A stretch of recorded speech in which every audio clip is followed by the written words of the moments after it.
Hey, this is Alex from mytradersjournal.com, and today I'm finally able to start trading in my new account since my check is cleared and I can get moving on it.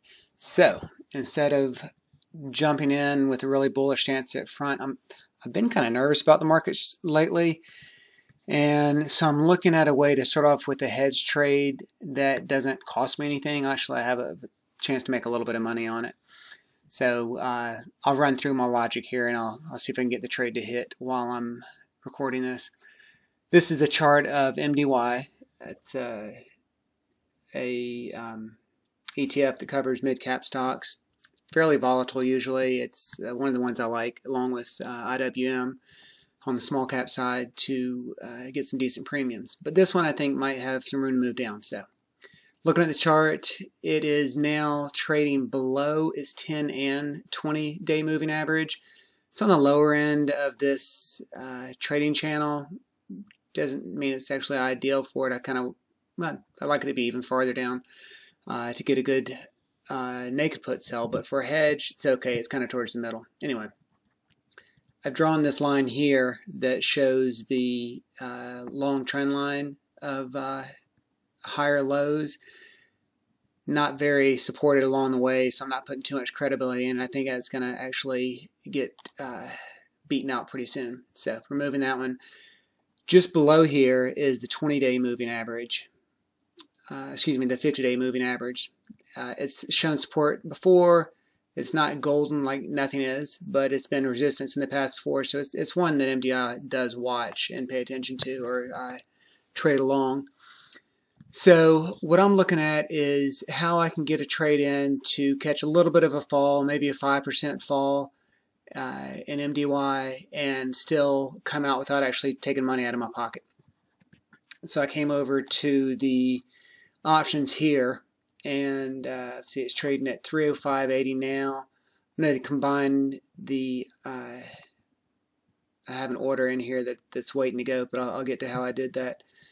I want to look at the prices for MDY here. So it's 305.90 roughly, and it's been pretty volatile. So even as high as it is, it moves. Well, get the typing in here right. 305.90. Now it's 93, but it's roughly that for the point of argument. So all right. So 290. For June, I'm going all the way out to June since I'm buying puts, and I could probably get 630 pretty easily in here. In between both of those would be an easy sale, I think. And then if I do the 305, which is pretty much at the money, in between there, 1080 to 1150. If I could get 1010, would be easy to get. That'd be 30 cents above the bid and 40 cents below. So we'll put 1110 in my spreadsheet here. What that pulls out is about a 5% gain for the 290 strike, and if I was selling a naked put, it'd be about a 9% gain, 9.5% gain. About a 3%, almost 4% cushion before I lost there, and more than a 7.5% cushion there. Instead of just selling these, I'm going to buy the 305 put. So say I get 1110 for that, and I sell 2 of the 290 to hedge it. That would break me down to a gain of, I'd be able to sell it for 150 if that's right. So the way to do that, this is using interactive brokers. So in here, you can use Strategy Builder to make it instead of having to do 2 different trades. I can say I'm going to sell this one and buy this one, change the 290 to 2 of those, and I'm going to reverse this. It's kind of different logic the way it goes. I say reverse, and then so I already had that up here, but I just did it again. When I put it in as an order, don't need to duplicate that. I can see that the I'd be selling 290 and buying 305 put. I always like to double check my orders just so I don't have some clumsy mistake in there. I might be able to get $1.60. I'm going 10 cents above just to see if I can get somebody to take it on the upside, because it's kind of in between on some of these.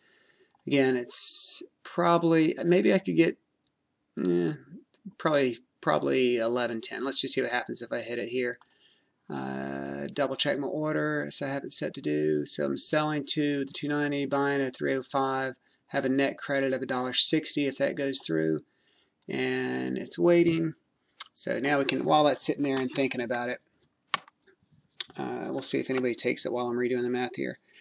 Probably 11.10, or let's do the short side first. Looks like I'd get 630 on the downside times 2 minus, let's go back and say 11.10.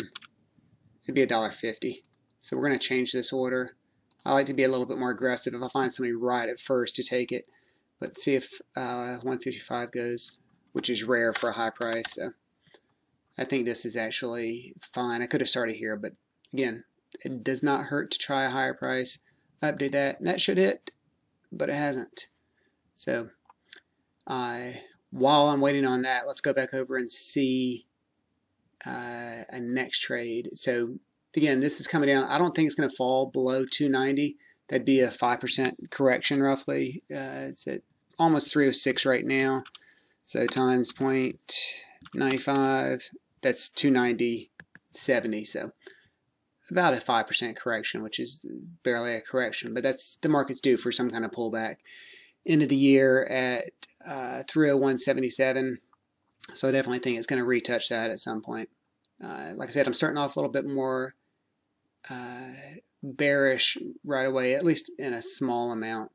And I need to go ahead and figure out my next trade that's going to be more bullish. So I'm probably coming over to IWM next. It's looking like it's right in the middle of the trading range also, but it's below its 10, 20, and 50-day moving averages. I think as it trades below that, it's going to be really interesting to see if it closes this afternoon below all three of those moving averages, which are grouping, and it's kind of getting set for a bearish crossover if the 10 and 20-day moving averages can move below the 50 and even the 10 below the 20, which is, for those of you who've been following my blog for a long time, know that that's a really bearish signal, in my opinion. So I think it's going to come down. I might go towards 130. I'm looking for it to at least get into the lower half of this trading channel. And if it does, then I'll go ahead and sell a new naked put. I'll figure out tomorrow or whenever that happens. I'm not doing it today. See if it happens tomorrow, if what strikes want to use, and obviously I'll get that posted too. So anyway, this order hadn't hit. I really thought it would by now. I sold one for a client a few minutes ago, right before I started recording this, and he got $1.61. So I'm going to lower it a little bit. Let's see if I can get $1.45 even. Let's look at this again. It's I should definitely be able to get 11.10 here. That's 30 cents above. There are not a lot of bids, so maybe 10.70 would be the low side to get the average, but that still put it right at 11.10. And on the other one, maybe 620 is more like it. So 620 times 2, if I can type right, 620 times 2 minus, I would say 11.10. That'd be $1.30. I don't want to go that low, but I'll update it. There we go. Got it at $1.45. And so that's how the order went. Let's look at the trade here. And I sold it for $11.05 and $6.29. Yeah, different than what I was expecting, but the whole net is the same, which is why I like to do the combination anyway. So that's how the order hit, and I gained $145 minus the commission, which is not too bad for waiting on it to fall. If it goes up, I make money. If it stays flat, I make money. If it goes down, I make money. So there's really no loss here. The only loss for me is if it goes far below 290, and I'm hoping that doesn't happen. If it does, then I buy it at 5% lower than it is already, which I'm not too upset about because I don't think we're on the brink of a real recession. We are due for a pullback, but not too bad from here. All right, thanks guys. Let me know if you have any questions, and of course, please subscribe below so you can get all my updates as they come through. Thanks. Bye.